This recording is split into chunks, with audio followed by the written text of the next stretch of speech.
নমস্কার, মডেল স্পোর্টসের আরেকটি ভিডিওতে আপনাদের সকলকে আরেকবার স্বাগত। আপনাদের সঙ্গে রয়েছি আমি সুবর্ণা। শনিবার আইএফএ শিল্ডের ফাইনালে আবারও হতে চলেছে কলকাতা ডার্বি। আর এই ডার্বিতে মুখোমুখি কলকাতা দুই চির প্রতিদ্বন্দ্বী ইস্টবেঙ্গল ও মোহনবাগান। এই ডার্বিতে কোন দল এগিয়ে কোন দল পিছিয়ে, এই নিয়ে কি বলছেন মোহনবাগানের প্রাক্তন ফুটবলার মানস ভট্টাচার্য। এর সাথেই ফুটবলের অন্য সব খবর দেখে নিতেই আমরা চোখ রাখবো ফুটবলের লড়াইয়ে।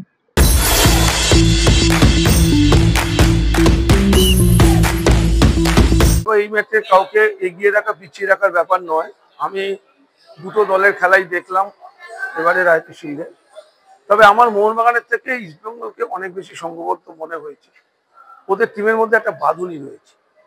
মিগুয়েল, ক্রেসপো, রশিদ, বিপিন সিং, এরা অনেক পাসিং ফুটবল খেলছে ভালো এবং একটা আত্মবিশ্বাস এদের মধ্যে আছে। অপরদিকে যদি তুমি দেখো রবসান, ম্যাকলারেন, কামিংস বা তোমার আল্ট্রেট, এই যে বিদেশিরা রয়েছে তার সাথে ভারতীয় ফুটবলাররা সেইভাবে কিন্তু এখনো নিজেদের মধ্যে মানিয়ে নিতে পারি।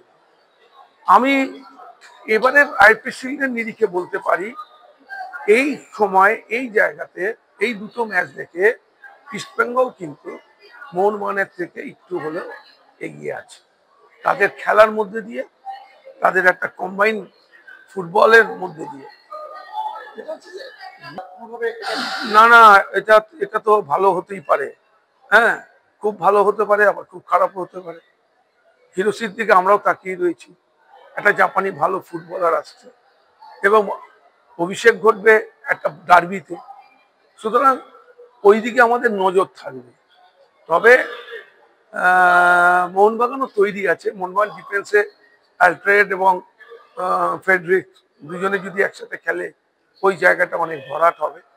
আজকে তো অনেক অপশান দেখে নিয়েছে কোচ মলিনা, অনেককে ব্যবহার করেছে। সুতরাং সেদিক থেকে বলতে পারি যে 18 তারিখের ম্যাচ একটা ভালো ম্যাচ হতে চলেছে এবং দীপাবলির আগে কোন ক্লাবের রোশনাই জ্বলে সেই দিকে আমাদের সময়। না, এই ডার্বিটা তো অনেক ইন্সপায়ার করবে দলটাকে। এই জায়গাটাতে তো যারা জিতবে তাদের একটা বাড়তি উৎসাহ পাবে এবং তারা দারুণভাবে সুপার কাপে নিজেদের মিলে ধরার চেষ্টা করবে। তবে এটাও ঠিক, এই আইপি শিল্ড দিয়ে কিন্তু সুপার কাপে নিয়ে তুমি ভাবতে পারো। অন্য দলগুলো এফসি গোয়ার কথা বলি, যদি আমি নর্থ ইস্টের কথা যদি বলি, এরা কিন্তু দারুণ তৈরি। সুতরাং এটা জিতলেই যে ওটা জিতবে সেটা কোনো বড় ব্যাপার না, লড়াই করতে হবে।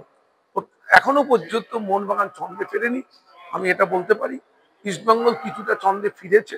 এখন দেখা যাক ওই ম্যাচ থেকে মোহনবাগান আবার তাদের পুরনো ছন্দে খেলতে পারে কিনা। মোহনবাগানে কিন্তু অনেক নামী খেলোয়াড় রয়েছে, যে কোনো মুহূর্তে তারা তাদের রং বদলে দিতে পারে। এই মাঠেই তোমরা দেখেছো রবসান যে বল বাড়িয়েছিল, ম্যাকলারেন যে গোল করেছিল গোকুলামের বিরুদ্ধে, সেটা এবারের এই আইপি শিল্ডের অন্যতম একটা সেরা গোল আমি বলতে পারি। কোনো ব্যাপার নাই, সাপোর্টাররাই ঘুরে যাবে, ওটা কোনো ব্যাপার না। সাপোর্টাররা কেন করছে, কি কারণে করছে তারাই বলতে পারবে। আমি সাপোর্টারদের এই ব্যাপারে কিছু বলবো না। তবে এটাও ঠিক, সাপোর্টাররাই কিন্তু আমাদের প্রাণ শক্তি। ওরা যত মাঠে আসবে ক্লাবের খেলোয়াড়রা তত বেশি উদ্বুদ্ধ হবে। ওদের মনে একটা দুঃখ হয়েছে, ক্ষোভ হয়েছে, যাই হোক আমার মনে হয় এটা নিয়ে ওদের চিন্তাটা মাথা থেকে সরিয়ে দিয়ে সামনের দিকে যেটা ঘটতে চলেছে সেই দিকেই নজর দেওয়া এবং মোহনবাগান টিমকে সমর্থন করা, খেলোয়াড়দের উৎসাহ দেওয়া এবং যাতে আইপি শিল্ড আমরা জিততে পারি তার জন্য অবশ্যই ফুল সুইংয়ে আমাদের সাপোর্ট। না, এটা কোনো কথা, জিতলে তো সবই ঠিক হয়ে যায় সব জায়গাতে, তাই না? সুতরাং ওটা কোনো ব্যাপার না। আজকে জিতে গেলে কালকে থেকেই সাপোর্টাররাই আবার প্লেয়ারদের মাথায় করে নাচবে।